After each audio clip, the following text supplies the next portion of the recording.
Yeah, so thanks for having me here and us to speak at this event. My name is Justin Boucher. I'm with the Food Packaging Forum Foundation. We're a nonprofit, independent scientific research and communication organization based in Switzerland, solely focused on researching and understanding food contact materials, which includes food packaging. And reuse has become a really important and popular topic, especially in this field. And we've also done work on this. And I'm going to give you a quick but hopefully pretty comprehensive overview of kind of the basics of what is reuse, what's been happening across the policy, especially the policy arena in Europe related to reuse, what are some of the initial innovations in industry. I'm going to discuss a little bit some of the chemical aspects related to reuse that are often overlooked in these discussions. And then along the way, lots of resources with QR codes. So you can go and take a look at some of the reports from other organizations that have really done a lot of in-depth research and summarizing the developments in the field and kind of ways forward for scaling up reuse. So really simply, if you're in this webinar, you probably already know what reuse is, but just in case you don't, this is a really simple kind of bare bones definition put together by the organization Perpetual. So reusable products are designed to be repeatedly reused and importantly for the same purpose that they were originally produced to be used for. And there are two kind of groups of models that are often followed by the different reuse systems on the market. And this is either refilling or returning. Refilling meaning often that the consumer is the one that refills the packaging themselves, either with something sent to their home or they go to the store. And it often implies that the consumer is the one then washing or cleaning and preparing the packaging to be reused again, or return systems where the consumer is returning this packaging item to be normally either centrally washed by a service provider for a bunch of grocery stores, for example, or potentially even at a single store location if it's a smaller reuse network. And I think it's important to talk about why are we talking about reuse and why has this become the topic that it has become. And importantly, it's really because single-use food packaging has been recognized now as being really resource and probably most clearly to many people waste intensive, considering the really short period of use that single-use packaging is providing for the foods we eat. And a lot of the focus has been on plastic packaging, which has become especially problematic because it's so visible. It's been identified as a planetary boundary threat, given the plastic pollution we now have in basically every compartment of our environment all over the world. It's become really a globally visible issue. And now we have more and more discussion about micro and nanoplastics that we can't even see showing up in places we didn't even think they could be. And plastic food packaging itself is the primary source of aquatic litter around the world. And that's only second in the deep ocean, where it's plastic fishing gear that's used and then lost and then sinks to the bottom. And like I mentioned, the more scientists look, the more they find micro and nanoplastic particles showing up. This includes in the Arctic, in the air there. We know that micro nanoplastics can be measured or at least detected in human blood. And even now also looking at placentas during pregnancy, we know that there are micro and nanoplastic particles that are present in the placenta of women. And there's now research being undertaken to figure out what exactly that means and if that has implications on human health. And we're talking about reuse also because reuse is very clearly one of the priorities in the very classic waste hierarchy that you see here, that at least I, and I'm sure many of you learned in primary school. We need to reduce the things we use. We need to then, if we can't reduce them, at least reuse them. And as a last resort, we try to recycle. And I know that some other players in the field are adding a few different elements into this list, including rethink, that sometimes comes before reduce, to try and really think about our food systems and the models we use, and whether those need to be entirely reshaped so that we can have a really holistically more responsible food packaging for our products. And it's important to note that consumers are thinking about this now. And so this is a report linked here from 2022 from a survey of consumers that found 2/3 of them really think it's important to buy products that are actually packaged in environmentally friendly materials. It's not just about the product that companies are selling. consumers want to see that the packaging really also fits the promises or the brand image for responsibility and sustainability that companies have for their products as well. And especially as we talk about single-use plastics, which I'm sure you've heard about the EU restricting, many countries placing bans on different types of single-use plastics, there's a big switch now to other options. And many of those, most often that we've heard about at the food packaging forum, is single-use paper or single-use metal or single-use glass packaging. While they have trade-offs, of course, compared to plastics, which are highly, highly persistent, and there's a lot of discussion now about the chemicals they contain and how those can then end up in the environment and in our bodies, we have to remember that these are still single-use materials. So they still have very, very short use lives. And in the end, we're still then just recycling them, which is resource intensive.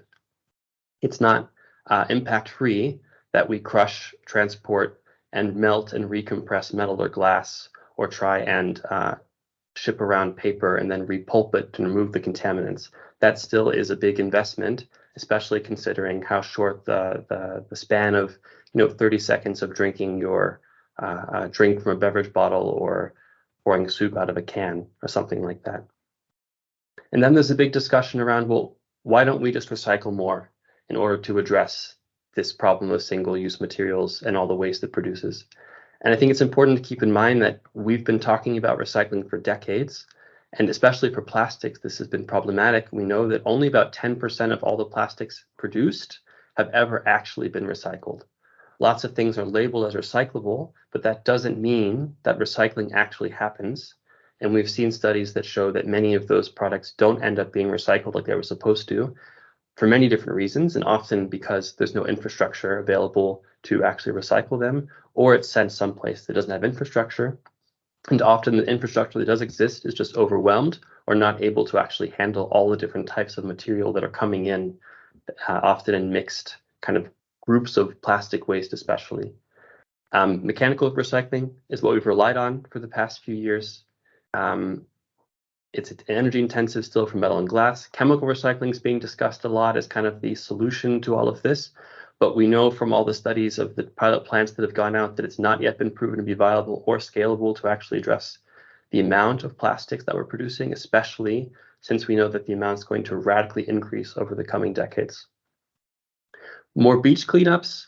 Yeah, this is being seen as picking up pollution isn't preventing the problem of creating pollution. And we know that with the increase of materials, and we see that this rise is coming of more plastic production, that just increasing beach cleanup efforts isn't really the viable option for addressing this. And that all points to addressing the root of the problem, where we go to points 1 and 2 of the waste hierarchy, which is reduce and reuse. So there's been a lot of industry developments in Europe, and I'm not going to go too much into this because the speakers after me, this is what they're going to focus on a bit and have more expertise in. Germany is, of course, well known in Europe for having its reusable glass and plastic bottle system.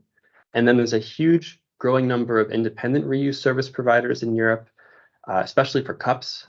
So Cookie, for example, Vital, Loop has a system, a centralized washing system for return schemes.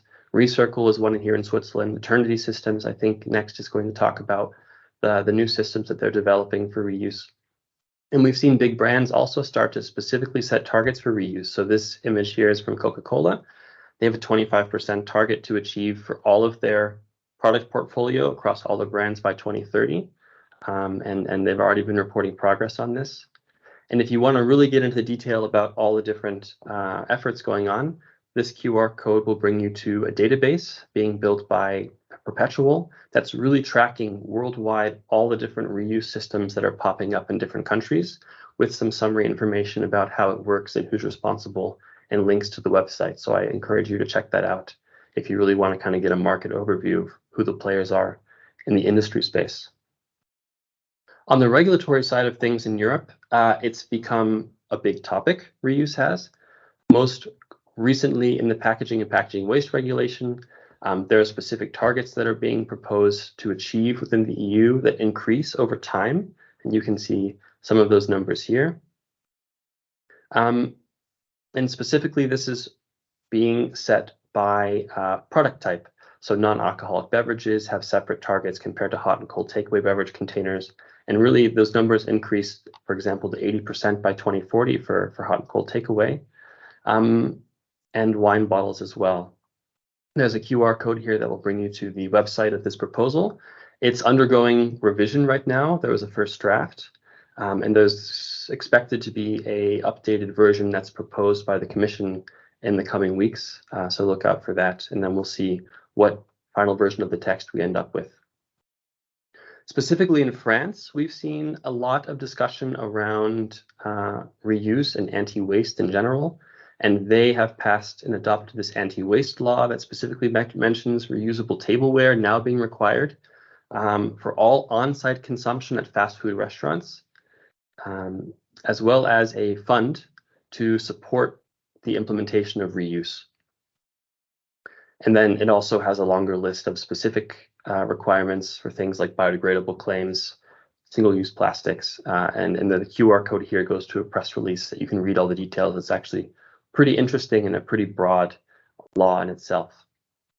Spain also passed a similar law, different wording with some of the same aims. So food retailers now have to accept filling reusable containers if a customer asks them to. And then grocery stores above a certain size has to have a specific floor area dedicated to products that don't have primary packaging. And that QR code there will bring you to a news article we wrote about this with the link to the law. They also had things about tap water being free of charge, and they have similar commitments to reduce the amount of waste overall. And I don't have details about it, but Germany has also been very, very active, and they have their own reuse law that's currently set up. And you can do a quick Google search, and I think you'll find information about that, similar to France's requirements for reuse in fast food establishments. Something to watch out for is the United Nations Plastics Treaty negotiations. They just finished the second negotiating meeting in Paris a couple of weeks ago, and reuse is being discussed there as a mechanism to address the global plastics problem.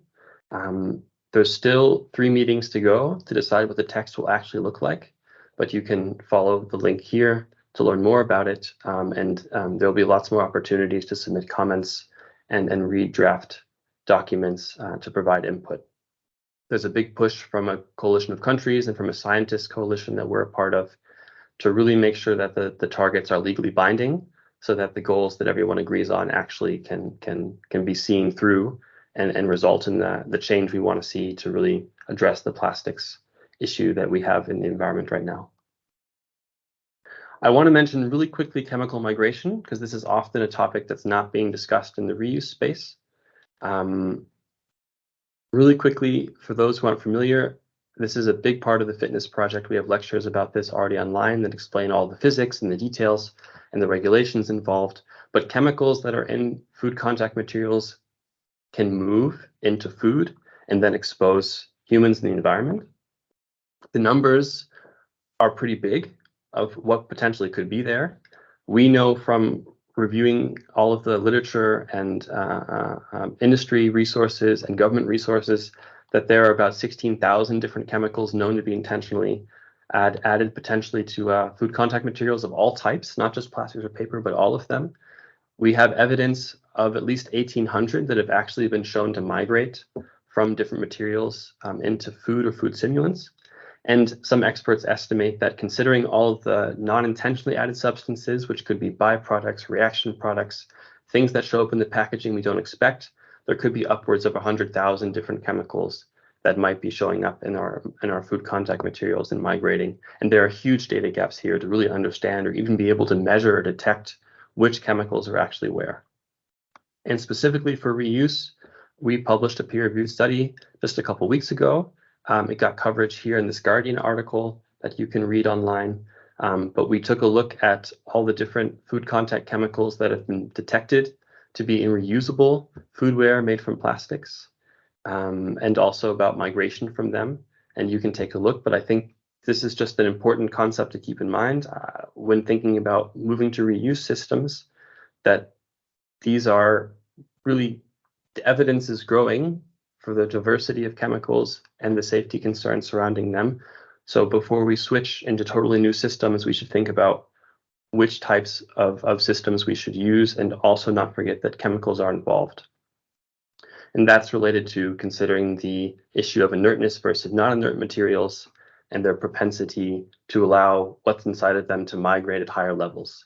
Plastics and paper, for example, are really highly complex materials that have loose chemical structures, and they allow substances to both move into the material and move out of it, whereas glass and metal are much more fixed chemical structures that can have migration of materials, of chemicals, but they're much simpler, there's much less ingredients, and overall there's much less movement within the material to allow exposure.